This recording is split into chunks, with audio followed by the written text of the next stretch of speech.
One day, my grandparents decided to take me to the beach. Before we got to the beach, we stopped at this restaurant to eat. After we finished eating, we got back into the car and we headed towards the beach.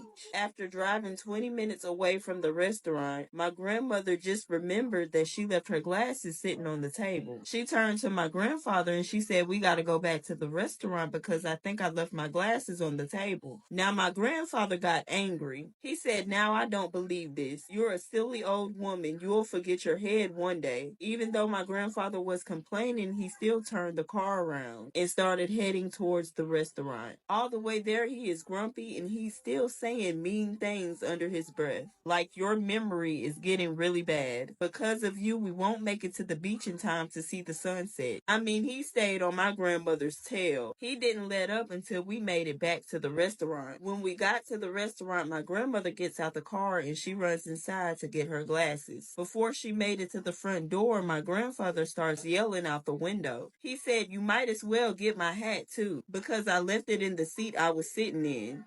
I was at court today and there was a man there being charged with unaliving his wife and his son. The judge started off by saying, "On the 3rd of May, you are accused of unaliving your wife by beating her with a hammer. How do you plead?" The man pleaded guilty. After he pleaded guilty, there was another man who stood up in the back of the court and he started yelling. He said, "You dirty piece of crap." The judge politely asked the man to sit down and be quiet. After the man sat down, he continued with the case. He said, "And on the 17th of May, you are accused of unaliving your son by beating him with a hammer. How do you plead?" Again, the man pleaded guilty. After he pleaded guilty, the same man at the back of the court stood up and he shouted even louder. He said, "You dirty, rotten piece of crap." At this point, the judge had no choice but to call the man to the front of the court. He said, "I have already asked you to be quiet, and if you continue with these outbursts, I will have to charge you with contempt of court. I can understand that you're upset about this case because it's disturbing, but you're going to have to hold in your feelings and be quiet." Then the judge asked him how did he know the man that's being charged with unaliving his family. He said, "He is my next door neighbor." The judge said, "I can understand how you really feel now, but you're going to have to keep your comments to yourself." He said, "No, Your Honor, you don't understand. I have asked him twice if he had a hammer that I can borrow, and both times he said he didn't have one."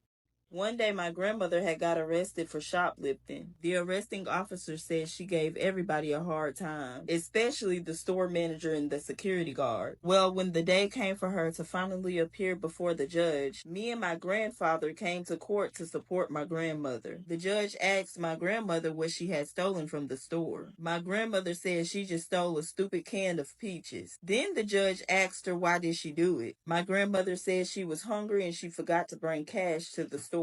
The judge asked my grandmother how many peaches were inside the can. My grandmother got kind of upset. She said it was 9 peaches in the can, but why do you care about that? The judge told my grandmother that he was going to give her 9 days in jail, 1 day for each peach. Just before the judge banged his gavel, my grandfather raised his hand. My grandfather asked the judge could he say something. The judge politely said, "Yes, sir, what do you have to say?" My grandfather said, "I'm sorry, Your Honor, but she also stole a bag of rice."